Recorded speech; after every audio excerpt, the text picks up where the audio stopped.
Thanks so much everyone for coming this evening. We put the session on tonight mainly to answer any questions that you might have so far about how we can bring people together for a celebration this summer with a big lunch as a way to kind of celebrate our local community, meet your neighbours, have a lovely get together hopefully of some kind or other. And we're going to try and answer as many questions as we can this evening, but we are also not the font of all knowledge, because really usually it's the people who do big lunches every year that are really the experts. So some of us definitely have, and I can see that some of us here tonight are those fantastic people who've done big lunches year after year, and that's fantastic because in a way that lets me off the hook of having to be an expert, which is great. So everyone does big lunches differently, so everyone will have a different way of doing bringing people together, and I think that's what makes it special and wonderful, and so we can all just share thoughts and ideas about how we can do this well. So with so many reasons to get together this year, including the Queen's Platinum Jubilee in June, Volunteers Week, Carers Week, Loneliness Awareness Week, Small Charities Week, Thank You Day, the list goes on. We're calling this June the month of community. And because so many millions of people take part in the big lunch every year, really from two people sharing a cup of tea and a piece of cake over the garden fence, or 100 people closing a road and having a massive street party, they're all big lunches, because the big thing really is the number of people who do it across the UK, not the size of the event. So whatever you've got in mind so far, whatever plans and little things you're concocting at the moment, we're sure you can make that into a big lunch. So we're really glad that you've joined us, and we hope that this session will provide some ideas and some inspiration from others, and we can tell you about all the support that's available for you going on into the future towards your event. There'll be lots of time for general questions and chatting in small groups later on. So hopefully that will give you some nice inspiration and ideas. And first of all, I thought it'd be really nice to just introduce you to our lovely team of community network developers that work for Eden Project Communities. There will be someone who is your main point of contact for wherever you live in the UK, and the link for the details of how to find out which community network developer is in your area and who you can get in touch with will go into the chat box now. But there's also a nice little perk that when you come to the session you get to meet us face to face, more or less Zoom face. We're kind of mainly here to signpost and connect you to community resources, groups, services, and anything you might need really to help you make good stuff happen where you live. So for example, in Wales, we've got the lovely, wonderful Sam Evans, and I'll pass over to her now to introduce herself, and then she'll pass over to someone else. Thank you, Molly. Diolch. Croeso pawb. Welcome everybody. Fy enw I Sam. My name's Sam a dwi'n byw yn Llandrindod. I live in Llandrindod in mid Wales, and it's really lovely to be here and lovely to see so many people here. And I will pass on to Lucy.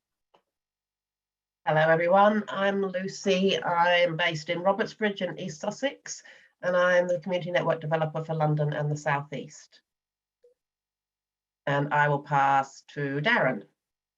Hi everyone, my name's Darren. I'm community network developer for Central England, which covers everywhere from Shropshire to Norfolk and Derbyshire to Bedfordshire. So I live about 20 minutes outside of Birmingham, so a group hug to all of my people. And I'll pass on to Martin. Thanks, Darren. I'm Martin Quigley, and I am the community network developer for Scotland at Eden Project Communities, and I'm based in a small town called Darvo. Don't know if you've ever heard of Darvo. It's in East Ayrshire in Scotland. And yeah, I think back to you, Molly.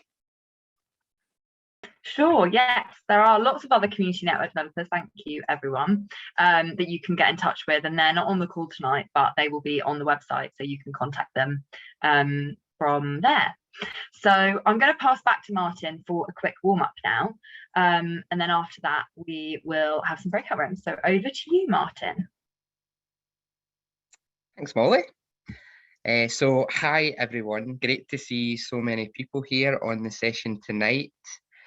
As Molly mentioned, we really hope that you enjoy this session tonight and get the most out of how to run a big lunch.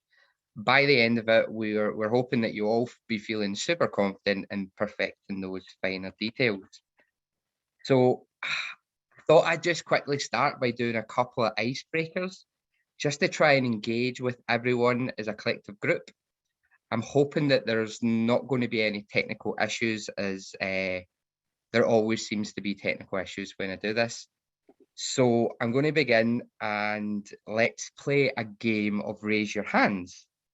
So this is a super easy way, and it does what it says in the tin. I'm going to ask two really simple questions, and if you could raise your hands when I say go, that would be tremendous.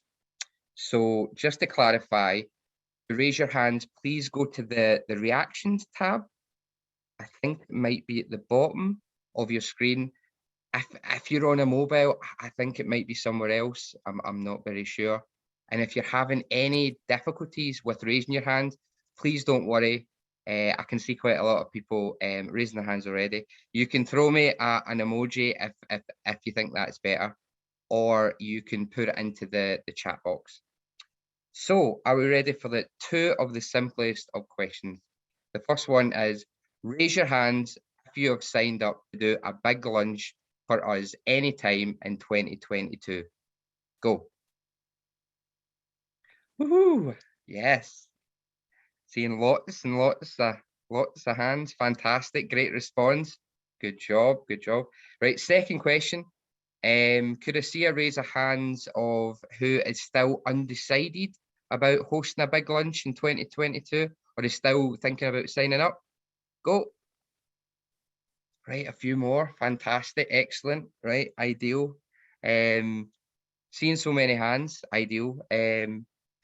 Yeah, that's pretty much the first part done. That was exceptionally easy for me. So you can all lower your hands now, if you don't mind. Get them down, come on. Perfect, thank you. So the next part, I'm going to attempt to show you an interaction whiteboard that I have prepared on a PowerPoint slide. All you need to do is pick a phrase that describes what you think is the best thing about the big lunch. So easy peasy. So in order to interact with me and everyone else, all you have to do is click the annotate button on your screen. So I hope everybody can see that. What will happen is you'll be able to choose what symbol you would like to go with, and then place it next to the phrase that really resonates with you for what you think is the best thing about the big lunch. If you can't find those options, please pop it into the chat box, and I think Sam will read these out. Also, if none of these resonates with you, please again pop it into the chat box so that we can discuss it. So bear with me as I try to share my screen, hoping this works. Let me know if it doesn't. Share screen. There we go. Share. Excellent. And can you see it? Can you see it? Excellent. Yep, we can. So I'm going to press the from beginning. Yes, perfect. Right. So here's some examples. You've got, I'm going to read them out. You've got making long-term relationships is the best thing about the big lunch. Showcasing plants or gardening, improving your life in the community. It could be showcasing food amongst friends, making a difference that counts, celebrating the Queen's Jubilee, fundraising, or you could simply be getting dragged into it by a friend, which is quite common. Excuse to put bunting up is always a clear winner. And if there's anything else, please put it into the chat box, as I have said. And you're already doing that right now. We're getting a good feel of what making long-term relationships, fantastic. Improving your life in the community seems to be a bit of a winner. Couple for fundraising, and the excuse to put the bunting up, fantastic. Excellent. Right, well, that's really it. That gives me and everyone here an idea of what it is. Oh, sorry, I didn't say go, and there's still people putting their emoji symbols in. Keep going, keep going. I'll give you a couple of minutes. Yeah, so making long-term relationships, improving your life in the community is pretty much the two main ones that you guys see as the best thing about running a big lunch. So like I said, that gives me and everyone here a great idea of what it is you think is the best thing. And also, I don't know, just makes us all feel a wee bit more connected. So thanks very, very much for that. That's very kind. There's a couple of love hearts just randomly at the bottom, but that's fine. Oh, you're right. You can actually put that in. Fantastic. Queen's Jubilee, because fantastic, excellent. So I'm really glad that you guys had an opportunity to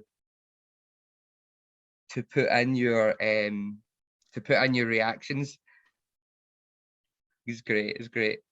This is the first time I've done this, just in case you are wondering.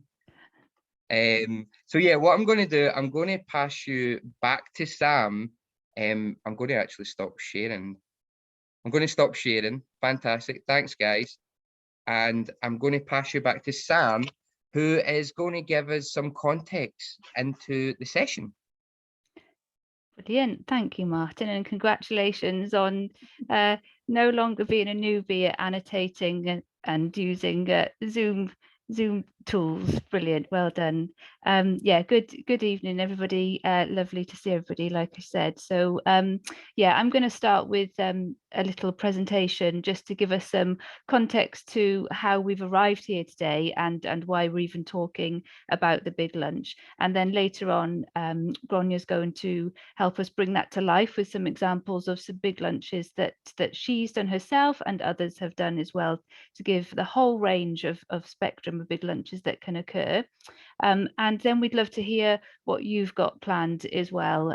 It's always lovely for people to hear other people's ideas to give inspiration. So whether you're an old hand or this is your first big lunch. In fact, I've just seen somebody in the chat saying that they're holding 3 big lunches. That's amazing. That might be a record. So I'd love to hear from you. And then a little bit later on, we will be doing the frequently asked questions, the questions that we get asked every year and the questions that you'll have on your mind, so that we can get those answered for you as best we can. A note for everybody is that we will be sharing loads and loads of links with you tonight, signposting you to helpful resources and information, particularly on our website.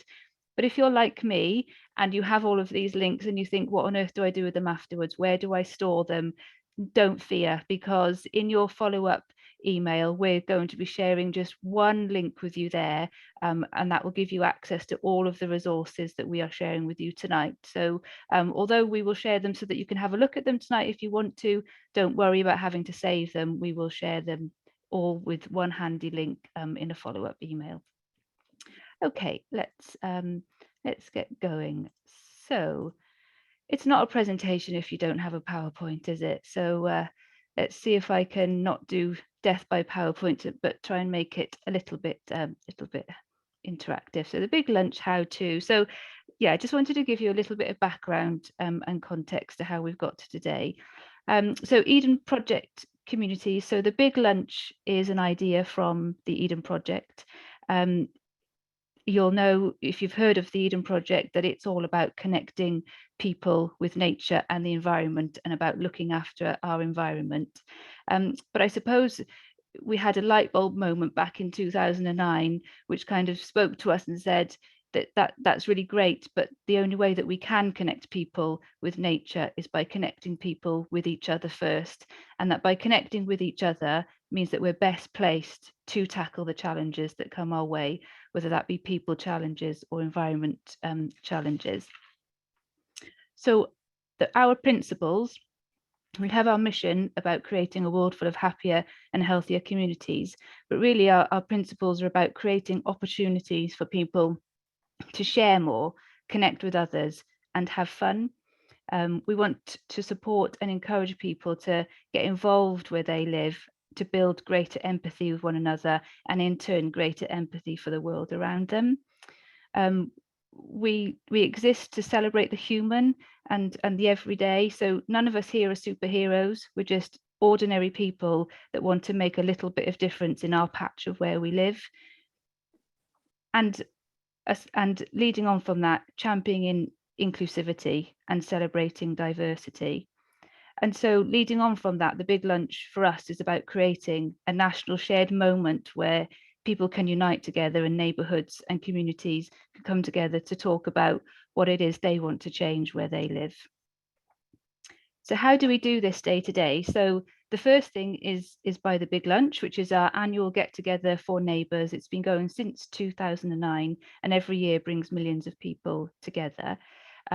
Every June, so we always pick the first weekend of June, but as you would have heard from Molly, and as I'll touch on a bit later, we've now extended that to be the whole month of community. And the other tool that we use is our network. So that's our all year round work really. And big lunches, people that run big lunches are part of that network, but we also have in that network people that run other community projects. This is because we found when people start doing a big lunch, they find that they want to go on to do more things in their community after starting with that. In fact, I think it's 75% of people that hold a big lunch say that they would be interested in going on to do something else where they live. And that's really the beauty spot, because people come together and they think, oh gosh, you know, wouldn't it be great if our street looked a little bit tidier? And then litter picking groups start, and then people get sucked into the whole world of community and never look back for some. So the network is about cheerleading really, and support for one another, for people that are out there, the active doers, the people that are exactly on this call tonight. And it's about sharing inspiration and ideas with one another to continue doing what we do. Molly touched on the month of community as well. So last year we created the month of community alongside our other partners, and that's because we found that it was something that we shared. The month of June was something that was shared by a lot of good causes and charities who also used June for their sort of showcase week. So we've got, you can see all of our partners here: Neighbourhood Watch, Volunteers Week, Thank You Day, Carers Week, Loneliness Week, Refugee Week, Small Charities Week, and the Great Get Together all have their moments in June. And so we all came together and said, let's work together and make June the month of community, for which the big lunch can be a vehicle for all of those charities and partners to shout about what they do and to bring people together for good. So it meant that the big lunch on its own had 9.3 million people attending last year, and with the help of the month of community, it meant that actually 15 million people joined in a big lunch, because it was a tool to celebrate Carers Week. It was a tool to celebrate Volunteers Week, to say thank you. So really there's so much happening in June, and there's a reason to celebrate, lots of reasons to celebrate. And that's brought us to today. So what we're suggesting is that the big lunch really is a perfect vehicle for a celebration this summer, whether it's the Platinum Jubilee, and the big lunch is an official partner for the Platinum Jubilee this year, or whether it's for Loneliness Week, or whether it's to thank volunteers. It's a really good opportunity to bring people together for those reasons. As I said, last year we were just flabbergasted by how many people took part, considering we were in and out of lockdown at that point in 2021, but it shows how many people really think it's a really good tool for them. So 9.3 million people took part last year, and we think that's because it's a simple formula. There's no conditions to holding a big lunch, and people told us that it was just what they needed at that point. So you can read these stats for yourself. So every year after a big lunch, we ask people what it meant to them and what the impact was where they live. So you can see here, just read out some of them. 77% of people told us it was just what they needed. And I'm thinking, gosh, if that was in and out of lockdown, and that was people saying that it was after more than a year of COVID, and now we're after 2 years of COVID, that this year is probably going to be a pretty big year for people. 6.6 million said that it helped them to feel less lonely. You can see new friendships have been made. People felt that they belonged to their community. As I said before, 75% of people said they were more likely to go on to do something else in their community. And as a side to it, we never say that big lunches are a fundraiser, but £7.4 million was raised at big lunch events, with the far majority of that going to local causes, things like defibrillator boxes on people's streets. So I guess overall what I'm saying with this slide is that it's a tool that brings people together first and foremost. It builds community, and it makes an actual difference, all under the veneer of bunting, cupcakes and fun. So I can imagine that if I said to my 81-year-old neighbour, hey, let's have a cup of tea and we're going to make social capital happen, it's not such a hook for him. But if I said, hey, there's this thing happening, 9 million people are taking part in it, how about we have a cup of tea and a cupcake? We're getting to exactly the same place. We are making social capital, positive social capital happen, but through fun and friendship.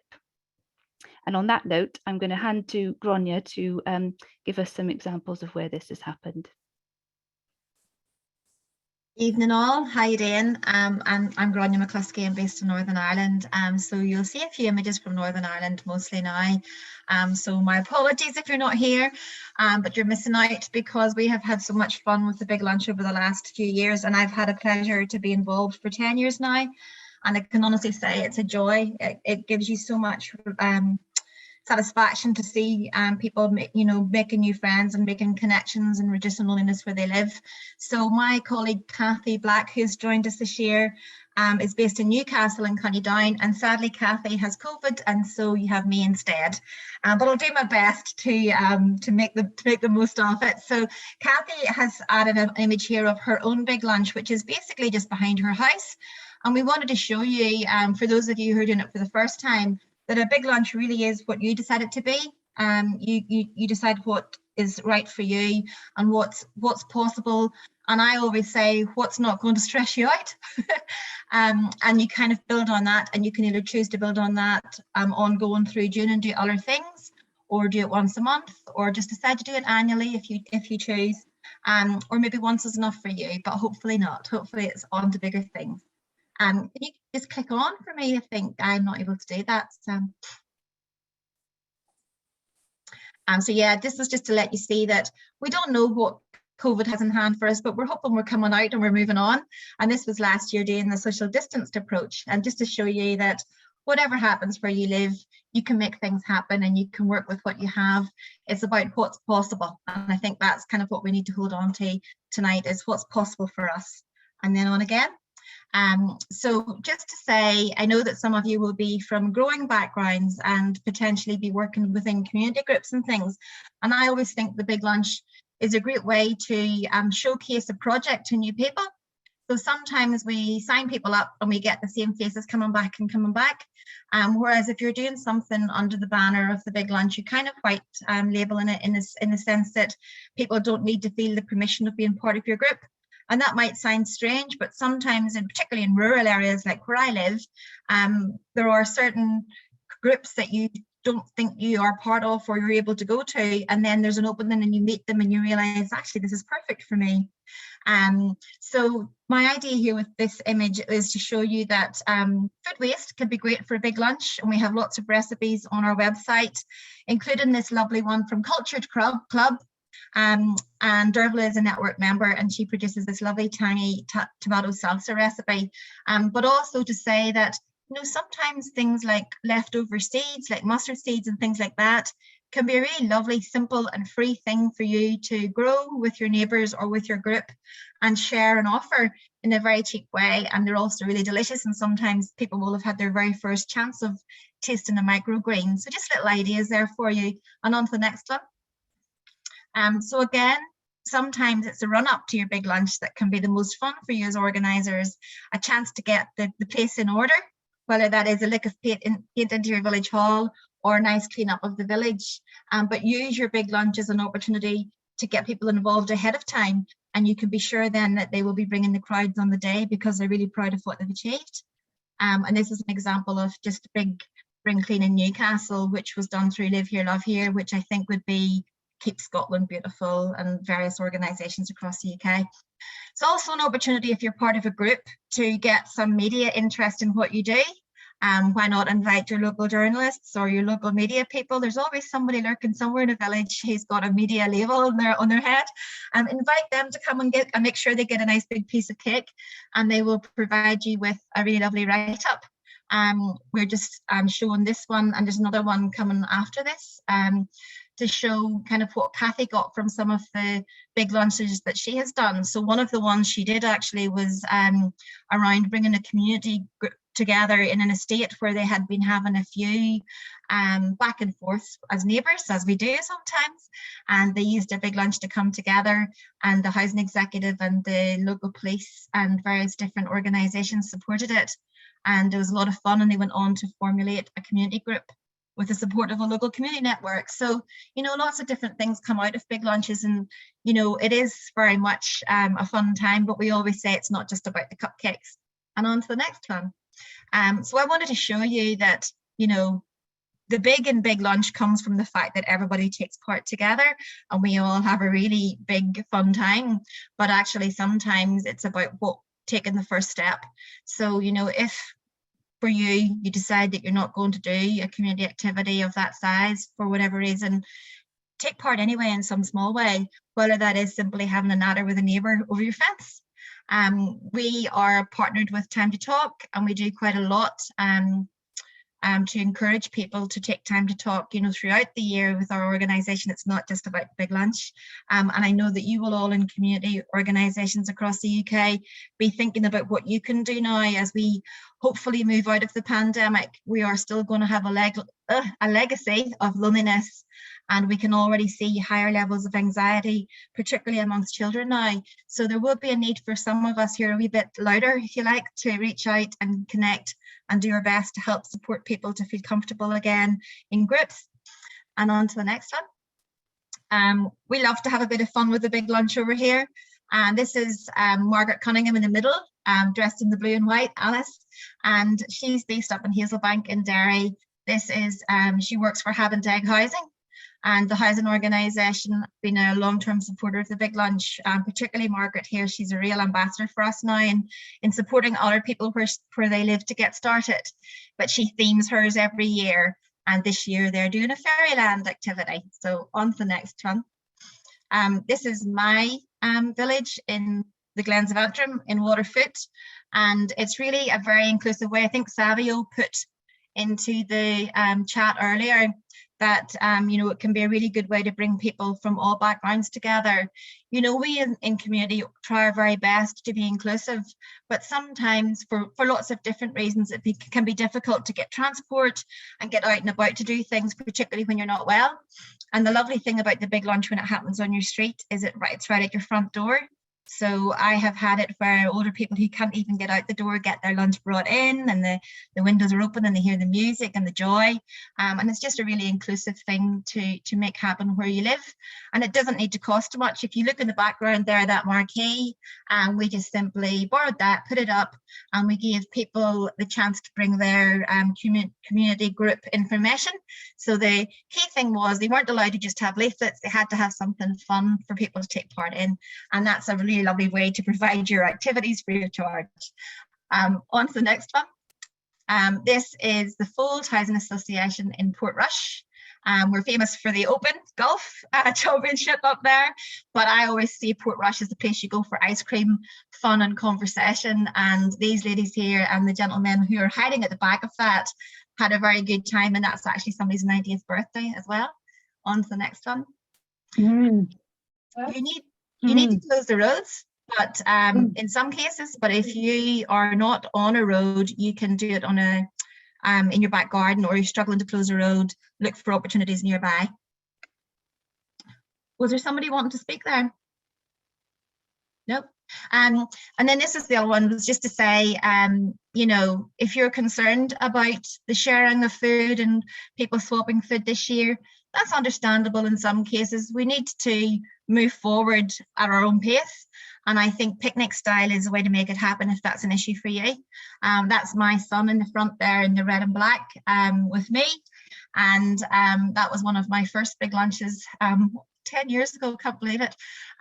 But we did it picnic style with autism initiatives to encourage the parents of the young people to come together, because the kids were getting a chance to connect with the surf, but the parents were standing around not interacting, and of course I couldn't be having that.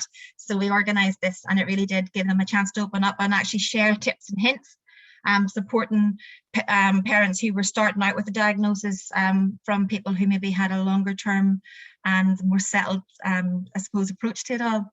On to the next one. We're going to touch on fundraising and how you fundraise for your big lunch later on. But just to say, as Sam said earlier, it really, really is a very simple mechanic for fundraising for a group. There are so many different ways you can do it. And sometimes it is a case of just putting your hat out and people will make donations when they've had a good time. I always recommend you do that towards the end, because people will have a recognition of what they've had that day. This was a Giro d'Italia in Northern Ireland when it came through, and it was also the Diamond Jubilee. So we combined the two and people could choose what they wanted to do. And it was very simple: a green space, some picnic blankets, and a barbecue on the go, and donations, please. That was it. On to the next one. And that was just furthermore just to show kind of the real themes of it all, and to say that at that time the ASDA Foundation actually sent staff out to lots of different parts of Northern Ireland, and they provided tea and coffee and served food at it. And I know that the various different supermarket groups are all, you know, worth approaching if you're interested in getting some extra pair of hands and maybe a pot of tea on the go. And what's the next one, please? Yeah, so it's just to say, you know, if you haven't, I know Martin asked earlier if you had all decided to take part. Sometimes it's just about stepping forward and registering and getting your pack and having a good cup of tea and reading through it to come up with what you want to do.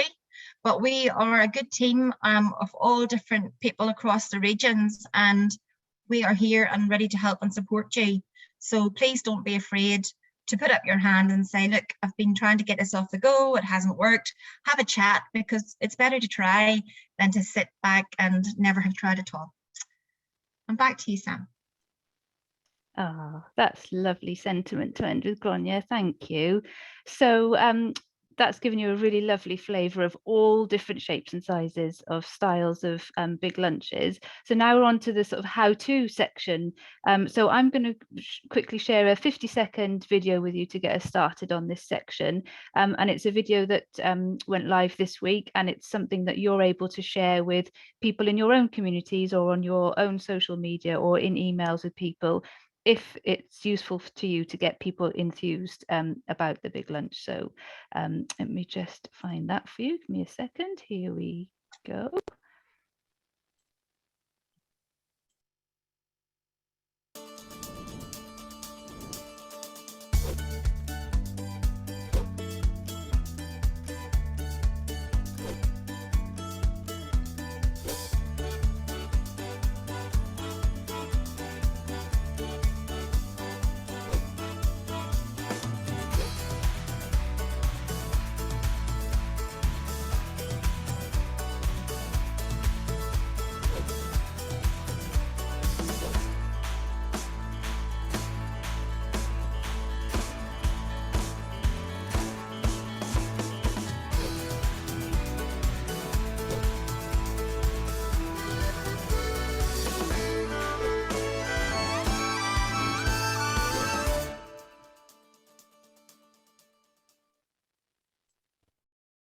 Lovely. And I think one of my colleagues will share that link with you in the chat box, and you're welcome to share that with your neighbours and your communities to help people understand.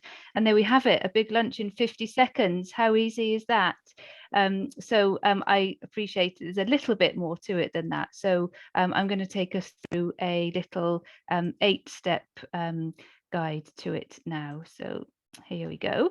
So let's go. 8 easy steps to organising a big lunch. So the first thing is choosing a place. And as you've seen in Gronia's presentation, a big lunch can happen absolutely anywhere and everywhere. We've seen them held in parking lots, on streets, in local parks, gardens, community centres, anywhere, back gardens, anywhere at all. So that's the first thing to know, is that they can happen absolutely anywhere. There is no set place for a big lunch. In fact, the beauty of them is that they happen in all sorts of places. Picking a date. This year is a big year, isn't it? For all sorts of reasons. Coming out of COVID is a reason to celebrate for everybody, but also we have the big Jubilee lunch, who the big lunch is an official partner of, but we've also got that month of community, so holding an event throughout the whole month of June to mark your own community celebration. I've heard of somebody holding a big lunch to celebrate everybody's birthday that was missed. Isn't that such an inclusive way? It's something that we have all missed over the couple of years. So I think that's such a lovely idea. Or link with one of those partners that we talked about, if that is resonant to you and your community. Invite your community to help take part and sort of join in the fun. And we've talked here about personalised invites. You might have met our Big Lunch ambassador, one of them, Laura Graham, and she sort of quite famously hand wrote her invitations just after the Manchester bombing attacks, and wondered if anybody was even in the right mind to hold a big lunch. She handed them out to her neighbours. And within minutes she had people knocking on the door and really loving the idea, and went on to hold numerous big lunches ever since. So we think that the more personal it is, the better. But I always think also that the journey in part of planning the big lunch is as good as on the day, because you get to know all of those strengths that people have where you live, and get to have a laugh along the way as well. Keeping it simple with food. We've said a couple of times already that a cup of tea and a cake with a neighbour is a big lunch. As simple as that. But you could, if you wanted to, if you're thinking of going bigger, you could have a picnic style buffet. You could organise for each person to bring one thing along if it's on a street. So completely up to you, but simplicity is beautiful. Then you can choose any optional extras you want. So a big lunch is still a big lunch without any of these things. You don't need to have these things to make it a big lunch, but some people like to have it because it helps them to increase atmosphere and to engage people to come out of their front doors. So you can think about decorations. I've done it before where I've put a bunting triangle through each person's door. They've decorated it themselves and brought it along on the day and hung it up. That was a really nice activity. Some people prefer to do a little decoration party before the day as a reason to bring people together and engage them on that journey. Music, if you've got anybody that can bring an instrument along with them, that always helps add atmosphere, and to think of fun things that all abilities and ages can do. And one of our FAQs in a little while is about intergenerational activities that people can do, so we can give you a couple of ideas there. Find local support if you need to. So I've always found whenever I've organised a big lunch that people like local cafes, shops and businesses.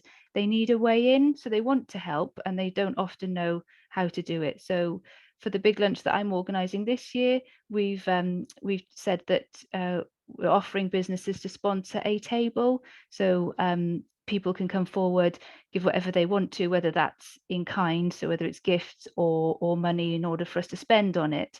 But it enables people to feel like they've been part in making something happen, particularly if they are bigger events. So often they just need asking. And one but last is to think about anything else you need. So we know that people worry about what permits and licenses they need, and that will depend on the size and the formality that you're going for. So our advice here is at that point is to think about what type you're going to hold. Is it just a small street party in your garden? Is it a full-size close the road type of event? And that will dictate what kind of license. And again, that's one of our frequently asked questions, and we'll go into more detail about that in a second. And lastly, yeah, don't forget to have a little bit of fun and take some pictures as well, because that's, at the end of the day, that is what it's all about, is about just having fun and stopping and having that moment to share with your neighbours and friends where you are. And now we'd love to hear about what your plans are, or what you're thinking of, or how you might be celebrating this summer. Thanks everybody, and welcome back after your little brief discussions.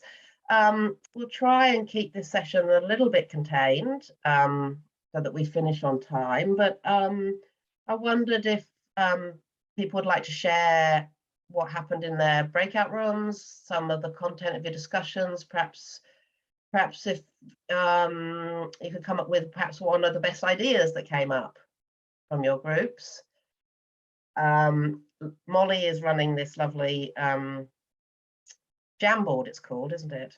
So we'll pop the ideas up on the board there. So yeah, any questions that came up, burning questions for your event, any fabulous ideas? Who would like to kick us off? Anybody out there? Oh, I think Joyce has Larry, raised her hand, Lucy. Oh, Joyce, Joyce, would you like to? Would you like to go, Joyce? You're on mute at the moment. Lovely. Yes, I would actually. We were in a select group of 3 in our breakout room, and 2 of us were Scottish. I had done a few big lunches before, and I'm the one planning 3, not on my own. I have to add that. 1 with work and 2 with local community groups. And the other person from Scotland, Ray, hadn't done one before. And there was another person who lived in a rural area and was wondering about how to, it's always the same people that come along to things, and how do you get more people involved?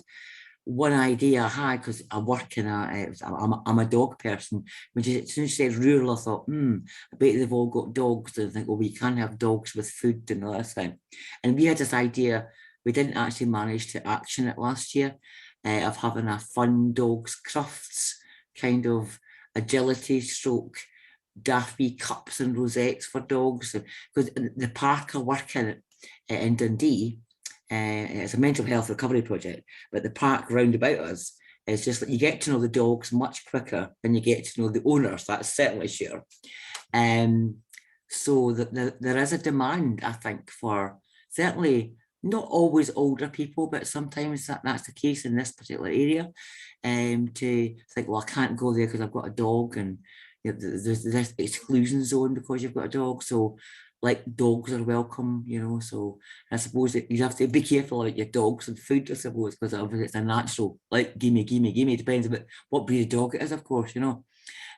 So that was something we talked about, and it was received well by the person who lived in a rural area. But it's not my experience of rural. I'm more of an urban.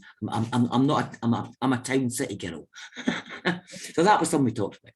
That's lovely, Joyce. Thank you. And yes, it's always good to remember to be inclusive with our pets as well. Thank you. Did someone else want to share from their room? Michelle. Hello there. So we had a breakout of 3, well, 4, my daughter's here as well. One of the ladies is very much involved in local community events. It was great to hear her ideas of things that have worked really well in the past.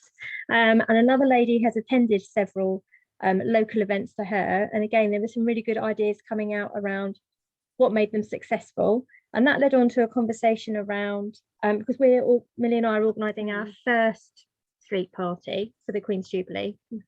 Well, ever actually, we've never rearranged anything. And our question was around, we don't really want to get involved with money and donations.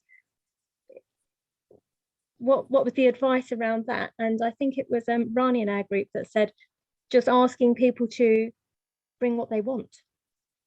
So being quite relaxed about it. So not, you know, having cash donations coming in and someone goes and buys everything, keeping it really simple seemed to be the message that came through in our group, and that's worked really well, where they found that, you know, some neighbours were chefs and the like, so that worked really well. That is a great idea, and if you bring something that you want to eat, then you know you're going to enjoy it.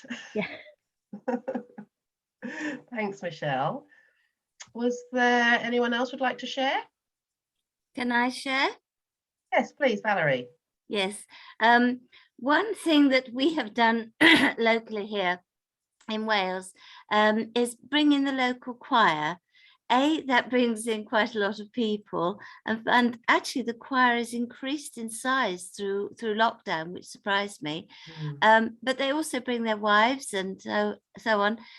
With the food, we've always found that asking people to bring food for the table, and we have usually two banks of tables with a savoury on one side and sweet on the other, and there's one law only, and that is that you take away any food that is left over.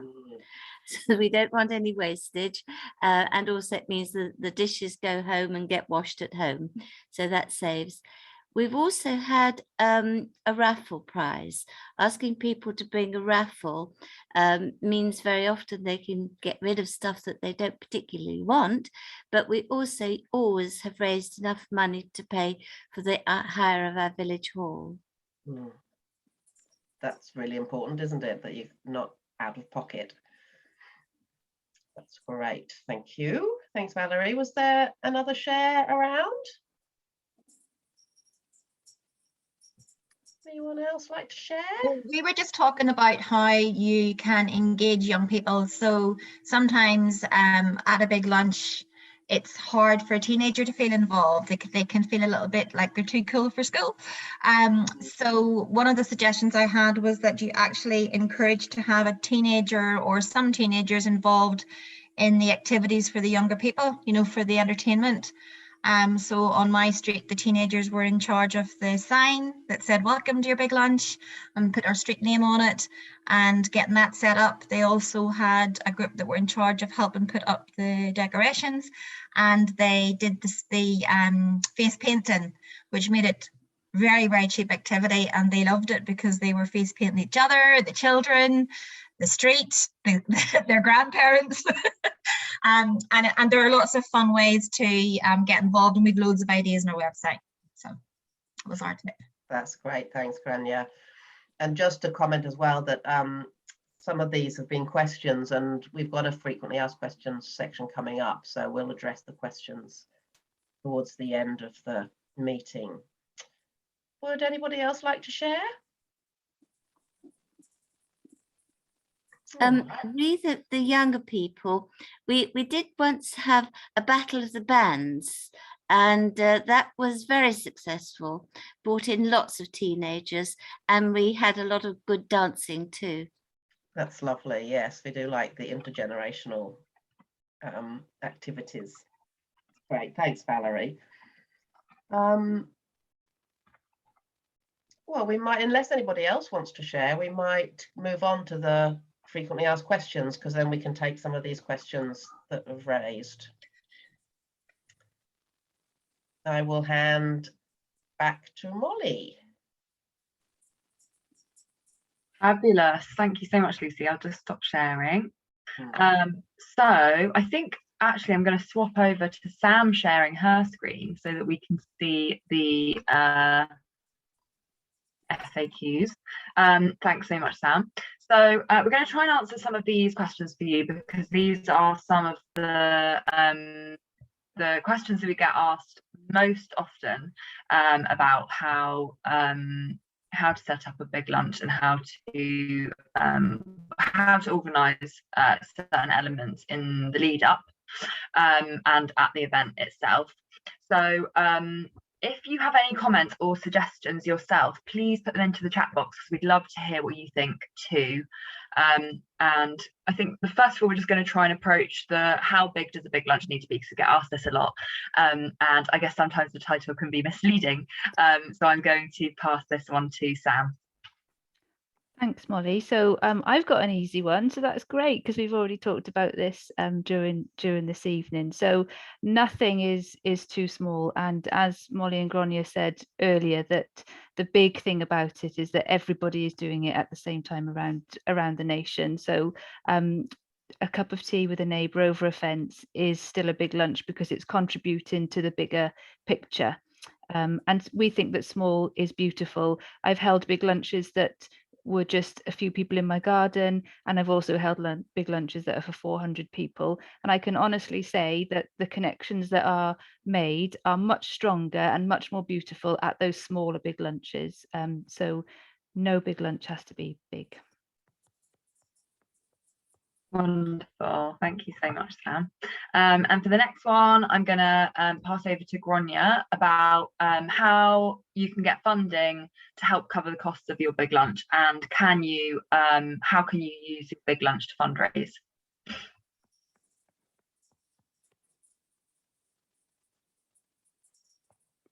I must remember to unmute. It's a schoolgirl error, apologies. So I know that some of you will have things that you want to do that will require funding. So the first thing is to say that we always encourage people to do their big lunch with little. There's a lot of reasons for that. It's because it takes away a lot of the pain. The evaluation and all of the things that go with funding can sometimes be very, very intense. But we know that sometimes when you're doing something on a larger scale, it's something that you need, whether that is for insurance or for a road closure or something like that. Now this year, because of the Platinum Jubilee, a lot of the road closures are a lot lower or even free in some areas. But I understand that if you need it, then you need it. So some of the things that you can do is councils currently, depending on where you live, have got different things like Jubilee and community festival funds, which you can apply for if you are a constituted or residents group. If you're not a constituted group and those kinds of funds are not available, then bear with me, I'll go to that. But for constituted groups, there are things like Food for Life get-togethers, which is all about intergenerational connectivity. They are a partner of ours, funded by National Lottery as well, and they are all about encouraging people to recognise the joy of growing together and eating good food, nutritious food. They're from the Soil Association, and I can say if you go onto Food for Life get-together's website and look under, I think it is support is the heading, you will see the various different funds they have, including Plant and Share Month, which is very well timed, just ahead of the big lunch, when you could potentially maybe organise something or get some support that could then make use for tools for your big lunch as well. I always say to people, if you're going for funding, think about the legacy of what you're using and whether or not you can, use it again, or, what is it that you need. Other places you can go is one of, I think it was Michelle maybe put in the chat, that you can approach your community champions in the various supermarkets, and they can be very good at giving support. And then there are other ways, such as local network groups and organisations, depending on where you are, and your local police force too. Depending again on your regions. It's very difficult for me to say you need to do this or that, because it depends on where you are, and that's the truth of it. The other thing I would say is that in a lot of areas where it's on a street, people simply organise to put in 50p a week, and there's someone in charge of doing that collection. It's not a job for everybody, but there will always be somebody who won't mind doing that if it means they don't have to speak in public. So you divide your jobs up in a committee and a community group to suit to your skills, and Sam is the person who has told me about that and how you maximise people's abilities and what they hate, and you make the jobs fit. So again, sometimes it is, I think someone else in one of our groups mentioned earlier, it's not so much about involving money. Sometimes you just look and go, do you know what? If it's going to cost that much money, maybe we should just do this. And that might be that you decide not to close your road and you decide to do things on a green space or a picnic in the park or whatever it might be.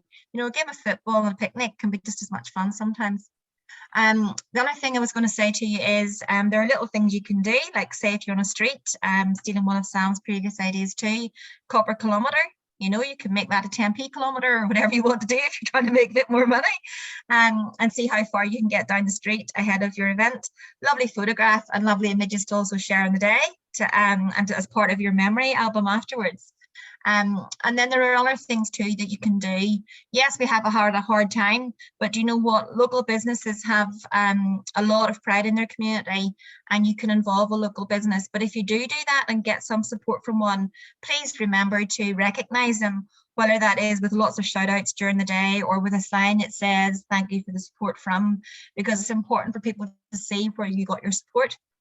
And if it is a local shopkeeper, they often won't ask for that, but it's a nice thing to do. And then the other thing you can do too is maybe there's somebody who lives on your street who has a big business or is part of a bigger business that can ask for help. Some of the larger organisations have got what they call corporate responsibility funds, and they can often be tapped at the right time. So I would recommend that you do that before the end of March if you're planning to do something like that.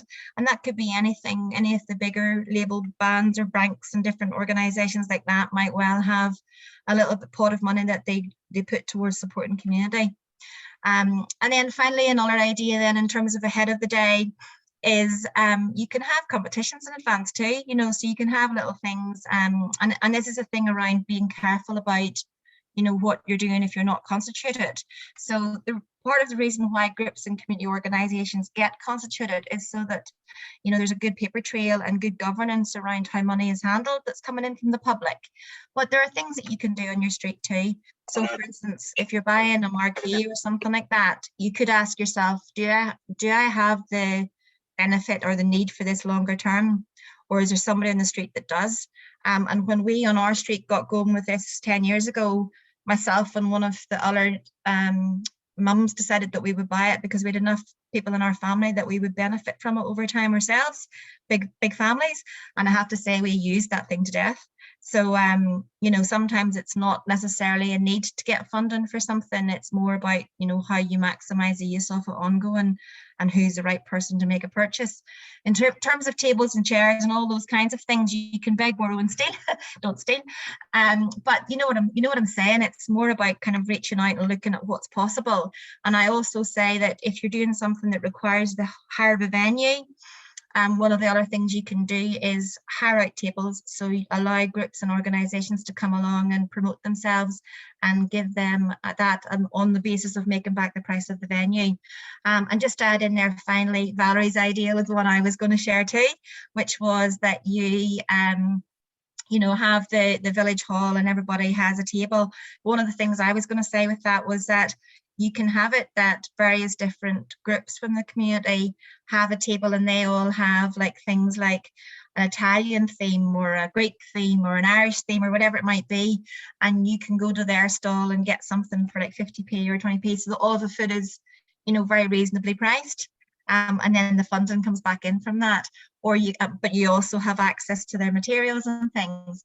And then finally, another idea had been that in one of the schools that I've seen a big lunch done before, they had paid for the potatoes, so it wasn't very expensive to have jacket potatoes, but that different parents had brought around a dish of a different theme from their own cultural background, and you paid in, and it was a fundraiser for the PTA, but you had your jacket potato and you could go around and pick out your different flavours, and then you contributed a donation. So again, there wasn't a need for constitution there. So those are some of the ideas that we had for that. And then obviously we're going to have a whole new session that Martin will be running around how you can fundraise on the day of your big lunch too. So lots more on that on another date. Thank you so much, Grania. Amazing, very insightful. You are the cavern of all knowledge. We bow down to you. I'm a bit long in the tooth. I've been around a while. Yes, definitely. But do you know what you though? Know your stuff. It's fantastic. It very much depends on the type of event you're having. And to be honest with you, I've seen so many different kinds of big lunches, and I don't imagine I've seen them all yet. So, you know, there's different ways to do things. Depending on what you've got, and a lot of now it's much more common now to lend and borrow and swap than it has ever been before, and that can only be a good thing. Definitely for the environment as well, which we'll come on to later, but lend, borrowing and swapping is definitely the way forward if we're going to try a sustainable approach. So I'm going to pass to Sam now to answer the meaty topic of, do we need to risk assess apply to close a road, or have public liability insurance? Good luck, Sam. There was me saying I'd got off lightly with that first question. Now I got the biggie, payback, love it. Okay, so I'll start with a caveat that it depends on your type of event. So when we talk about a risk assessment, I would always start by holding that risk assessment in your mind and think about your event and what it involves. So is it just a few neighbours in your garden or on the front of your pavement getting together, or is it a few neighbours in a cul-de-sac or on a private road? Then you probably don't need to apply to close a road or have public liability insurance. Is it a town-wide event? However, are you closing a main street? Are you putting people at risk on a main street? Those sorts of things, you probably need to check that out at that point. So our advice is to talk to your own local authority and your council if you think you're sitting on the fence in terms of, do I need one, do I not? We also like to say, do things and then say sorry afterwards. But if that means that you think something, somebody's car might get damaged by a football or whatever, do check it out and have a think and talk to your council. And your councils are a really good place to involve in your event anyway, because they can help you share the word if they're on your side, and offer you support as well. Generally speaking, the bigger your event and the more involving it is and the more public it is or formal, then it's worth checking out whether you need those insurances and whether you need to close the road. But there are also ways around it. So things like public liability insurance, I'll use a very Welsh word, cwtch. Is there another bigger organisation that you can cwtch under and use their public liability insurance to cover your event if it is a bigger one? So this year we're linking with the town council, who are supporting us with that. So we're able to get around it that way. Another thing to let you know about is that we've partnered with an insurance company called Creative Risk Solutions, and I will share the link to our page on our website, because they're offering one-day public liability insurance for as little as £28 for big lunches. So it doesn't have to be a big burden either, if you want to do it just for, to make absolutely sure. Regarding road closures, now all councils have been asked this year in particular to make it as easy as possible for people to close their roads, and a lot of them are already doing that. We've got a page on our website that calls them platinum councils, and they're all of the councils that are either waiving the fees for closing their road this year or giving a lot of support towards it. If your council isn't on there, please let us know about that, because we'd love to shout about them too. And I also want to let you know that Kate Groves, our marketing manager, if you are having trouble with a particular council about closing their roads because they have got the message about making it easier this year, Kate has had lots of successes this year with councils by us ringing them and talking to them about the big lunch and the Jubilee, and we've had a number of success stories where they've overturned their decision and waived the fee. So if you are having trouble, let us know, and we will get Kate on the case. I think that's all I wanted to say about that, except for we've got a specific session on top tips to close your road as well, coming up on the 23rd of March, and that will be a live session on our Facebook page on Eden Project Communities. But yes, do check with your councils, because it will be different where you live. And finally, for closing roads, there is a cut-off date if you did want to. So here in Powys, it's the 27th of March for us, but it might differ where you are. So if you do want to close a road, have a look into that now. Just to add in something that Tracy put in the chat, because I'm aware not everybody sees the chat, on their phones and different tools.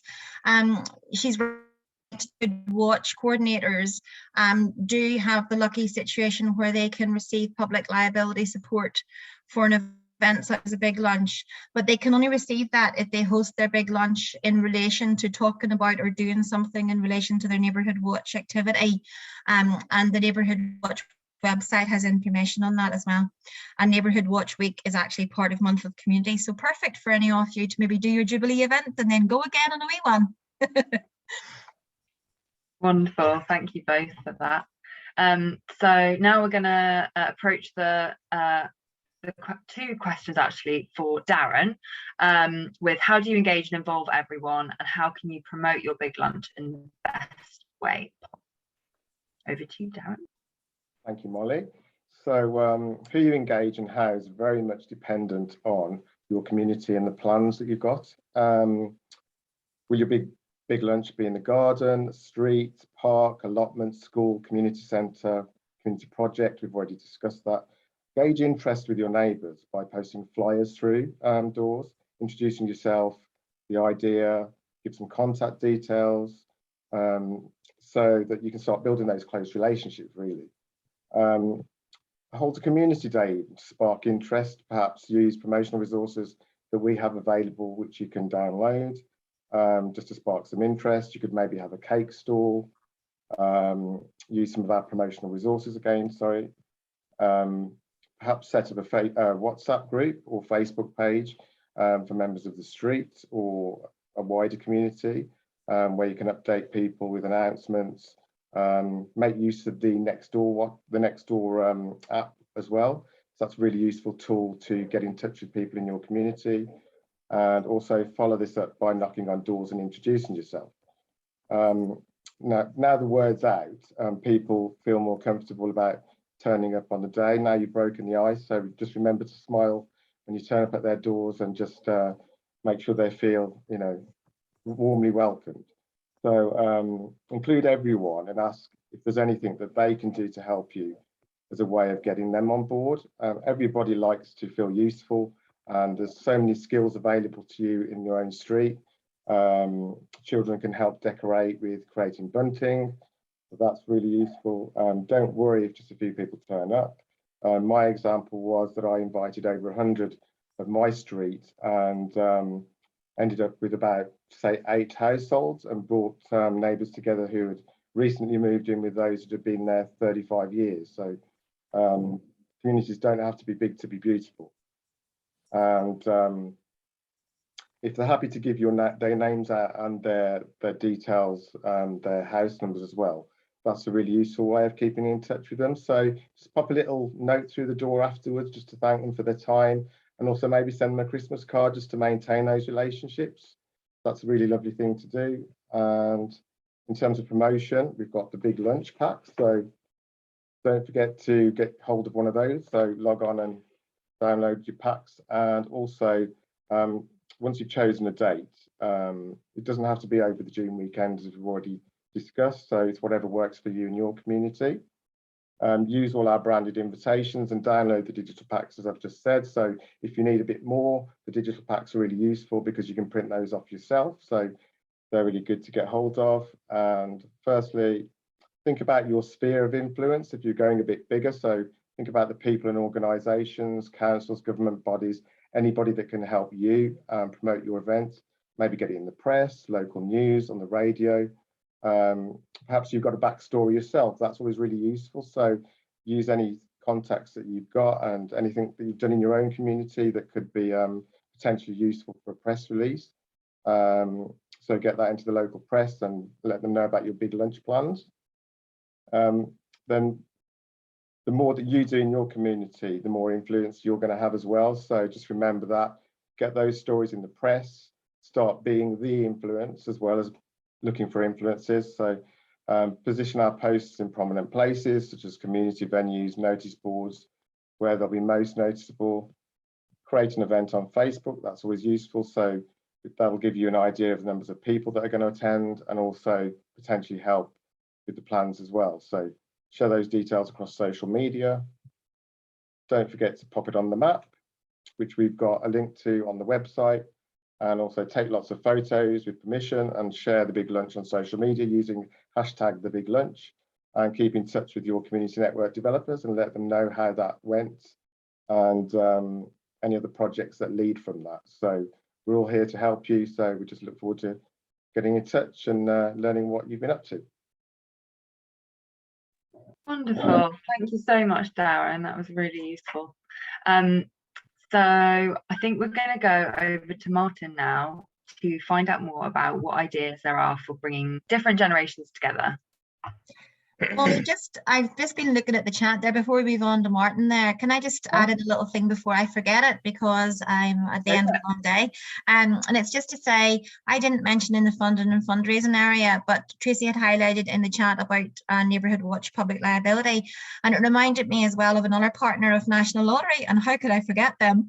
But their Awards for All is actually very suitable to a group who may be constituted, or a group who's teaming up with a local group. So say you're not a residents group, but there is one near you and you team up with them, you could apply for a small amount of Awards for All funding. Now that goes up to £10,000 and you couldn't possibly need that for that. You could put your big lunch as part of a wider grant application, or you could simply put in for a few £100, or even just, 100.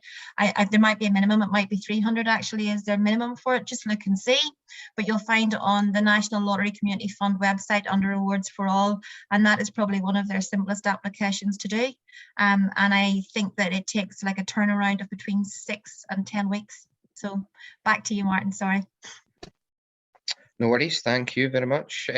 So yeah, Molly had mentioned that, what ideas are there for bringing different generations together? So intergenerational practice, not a new concept. People of different ages often speak of enjoyment and the benefits of being together, getting to know one another, learning from others and having fun. Age often doesn't mean a thing when they get to know each other. So it's all about bringing older adults and younger people or children together for the big lunch. So I've had a quick look. There's a few good ideas that I would suggest. One of them would be table games. So that could be conversation menus or human bingo. So the idea of human bingo is simply to get everyone talking. It's a great way if people are nervous, shy, or don't really know one another. So the aim of the game is to talk to lots of different people to see if you can find someone who matches a statement on your bingo card. It's a quick and fun way to find out more about each other, and it's loads of fun. There's more information and more games can be found on our website. Another idea could be getting out the old photographs of your street and town. Personally, I actually love a bit of nostalgia. I really do. You can hold group exercises with both the older and younger people using photographs and images depicting both generations to find out how they perceived each other. And again, that gets everybody talking. So another idea could be to have some sort of colouring in option. Or you could create bunting. So I've already mentioned bunting. Who doesn't like bunting? And finally, probably the baking competitions for all ages. Food is a very important part of every culture. The preparation of food and eating together are an important shared experience, and it's a central activity in most families and communities. Often mealtime is the only time during the day when you get to sit down and connect with people. So as you cook and as you eat together, you share stories, you find a common ground. And this is what makes baking such a valuable skill for seniors to share with the younger generation. And that's just some basic ideas for bringing generations together. Back to Molly. Wonderful. Thanks so much, Martin. Those are some really great ideas. So I think we're going to just have a quick word from Lucy now on how you can manage quantities of food and food waste when we're bringing people together with food. That can be a bit of a conundrum. So over to Lucy to shed some light on that idea. That's right. Thanks, Molly. And yes, obviously food is a massive part of the big lunch. And something I'm personally very passionate about is food waste and reducing it. So some ideas that you could implement for your event would be to perhaps cook up with your community garden, see if they're happy to take compostable food waste. Also, local residents might have compost and chickens, so you might have quite a big demand for at least compostable waste. That doesn't necessarily include cooked food, but you could also connect with your local food bank and see if they would be happy to take leftovers and the conditions for that.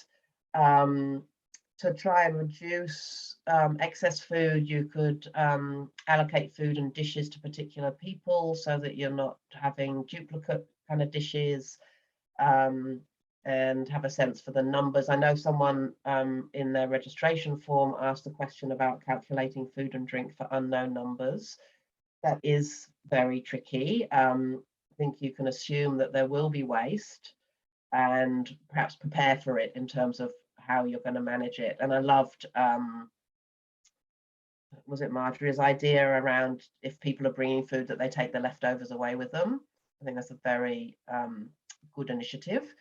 Also as well around the waste, be aware that food out in the sun is likely to perish quickly, so perhaps provide shade if you can, and look out for those perishable items.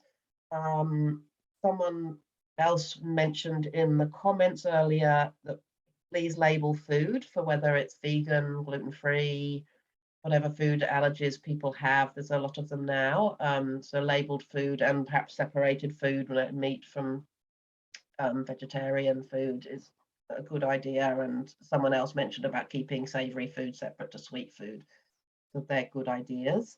You could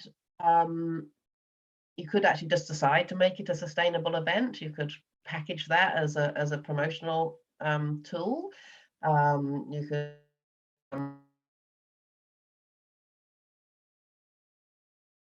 own cutlery and crockery, or use compostable plates and knives and forks and things. Having really good labeled bins is very helpful, so that you could label food waste bins, recyclable bins, and obviously just general waste. If it's something that people are passionate about in your neighborhood, people might want to self-appoint themselves as, you know, food waste ambassadors. They might want to collect plates and separate out the waste, the different recyclables, because obviously contamination really affects recycling. I think using, I mentioned before about allocating dishes and food to particular people. I think if you use things like WhatsApp to keep people informed about what those plans are and what those lists look like, it means everyone's kind of across what's happening. So communication is really important around your event and managing waste. Also with cleanup, if you want to use eco products, that's always a good idea. Have kind of maybe tap water available for drinking rather than reducing bottled water and those products. I'm sure people have probably got lots of ideas themselves. So if you've got other ideas I haven't mentioned, maybe if you'd like to pop them in the chat. And I'll send you, go back to Molly, thanks. Amazing, thanks so much, Lucy. That was great. So I am going to tell you a little bit more about how we can work to support you in the lead up to your big lunch event. So if you haven't already, definitely check out our website, because really that is an Aladdin's cave of resources, advice and information about holding big lunches, and so much other stuff that you can check out there. That should help you and be informative, hopefully. And if you haven't already, from the website, you can also download your digital pack or order your postal pack, which will be full of resources, tips, and really useful bits and bobs, lovely little bits that you can post through people's doors, telling them about the event. There's posters in there, there's badges, there's loads of lovely stuff. So yeah, if you would rather have a downloadable pack and print stuff off yourself at home, or use your own materials, amazing. If you wanted a postal pack, that's also an option for you across the whole of the UK. So you can also get your big lunch on the map, as you can see in that image there down to the bottom right, which is a really lovely visual representation of all the big lunches that will be happening across the UK this year. And Sam's going to show you in a second how to do that. And there's also, of course, all of our social media platforms, especially Facebook, but also Twitter, LinkedIn, and all the usual culprits you can imagine. that provide really great spaces to meet other people, make connections, share information, ask questions on Holby Big Lunches, but also other community events that might be happening near you. So some links have hopefully just gone into the chat that will help direct you to those places. We've also got some more Big Lunch how-to sessions coming up soon. One is on the 23rd of March, as mentioned earlier, that will be specifically top tips about closing your road and road closures, and all forms of bureaucracy involved with that. And also that will be going out on Facebook Live. So on the 13th of April, we'll also be hosting one that's about how to, as Gráinne said earlier, using your big lunch as a fundraiser, which could be very successful. Also, there's one in the pipeline about, as Lucy just touched on as well, having a planet-friendly big lunch. So maybe in terms of the way that you do your big lunch, making it a bit greener and more sustainable. So we'll be sending you information about all of these events in the follow-up email. Your follow-up email, like I said, we will condense everything to one link where you can access all of these resources. But I think the overall thing to tell you is that we've basically got your back, and we've got it all covered. And so any help that you need whatsoever, we are here for you, or we've got an answer for you, or there's a resource to match what you're looking for. So I think that just leaves us to say that here's our team mugshots. So and the link is there at the top about Meet the Team and all of the regions that we cover. And on that link as well, you will see Kate. If you are having trouble with your council, she will gladly speak to them on your behalf and alongside you as well. So I will hand back to Molly to round the night off, but thank you from us all.